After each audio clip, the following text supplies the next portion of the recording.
back to this week's episode of the Broken Kid podcast. I'm excited. It's been a while, but with the whole anticipation of the whole Scream 7 movie, I was rewatching the 5th and 6th one just to see how good it is. And I didn't really like the 5th one, and I didn't really remember it. I never knew what it was about because sometimes those movies are a little too smart for me. They're too meta, as they say. So as I was watching this one, I decided to try to figure out what the plot was, because I think I was too young to understand what that movie was about.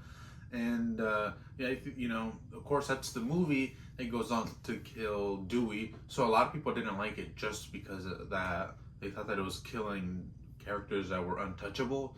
I definitely don't like it because it's definitely not a good part, because nobody wants to see a great character die.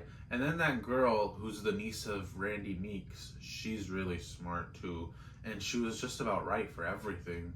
So if in the future we get to see her in Scream 7, we gotta kind of trust her, because she's kind of like a 9 out of 10 person in terms of getting it right. But I was rewatching it, and you know how Scream in general can literally talk to the audience? It's almost like watching a YouTube video.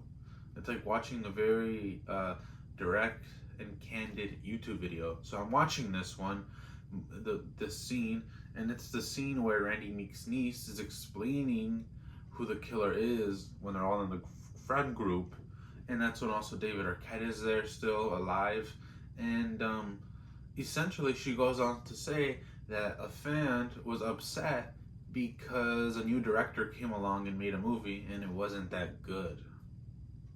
And they think that the fan who consumes it, is much better or suited to direct a movie. But since they can't, they just make their own fan film. And the way he's doing it is that it's Richie and that crazy girl, Mikey Madison, who goes on to do it. She was in Anora. I forget her name. I just know she's really cute.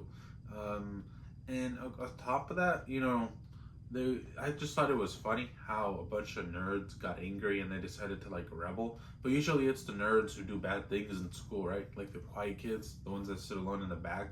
Historically, they go on to become terrible people. But I just thought that it's amazing that it actually changed the way I view that movie, and I thought it was funnier. I thought it made it better.